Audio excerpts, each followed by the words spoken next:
মনোবীক্ষণ polyclinic, চিকিৎসার জগতে এক দশক। এখন এখানে সব বিষয়ে ডাক্তারবাবু একসাথে তলায়। ফোন করুন 7477999515 এই নম্বরে।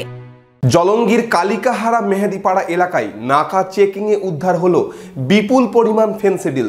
পুলিশ দেখে গাড়ি ছেড়ে পালিয়ে যায় চালক। সেই গাড়ি থেকে উদ্ধার হয় 7 বস্তা ফেন্সিডিল।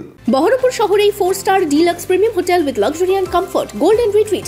এখানেই জেলার একমাত্র ডিস্কোথেক, আছে রেস্টুরেন্ট, লাউঞ্জ বার, অত্যাধুনিক gym, spa, swimming pool, club মেম্বারশিপের সুযোগ। বহরমপুর শিল্প তালুকে গোল্ডেন রিট্রিট।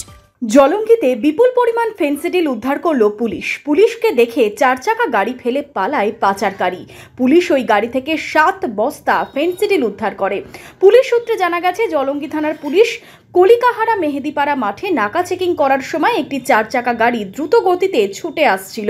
পুলিশ দেখে গাড়ি ফেলে পালায় চালক। পুলিশ ওই গাড়ি থেকে উদ্ধার করে বিপুল পরিমাণে ফেন্সিডিল। খবর পেয়ে ঘটনাস্থলে পৌঁছয় পুলিশের উচ্চপদস্থ আধিকারিকরা। এই ফেন্সিডিল কোথা থেকে কোথায় নিয়ে যাওয়া হচ্ছিল তা খতিয়ে দেখছে পুলিশ। আপনার একটা গাড়ি আসছিল অল্টো এবং খুব স্পিডে আসছিল, আর এখানকার পুলিশের খুব তৎপরতায় এই দুষ্কৃতীদেরকে ধরা পড়লো। গাড়ি কিন্তু যে ড্রাইভার সে আপাতত নেই, সে পালিয়ে গেছে। এই গাড়িতে আপাতত কি ছিল, ওখানে ফেন্সিডিল দেখলাম। কত অনেকই হবে, 3 বস্তা, টোটাল 7 বস্তা।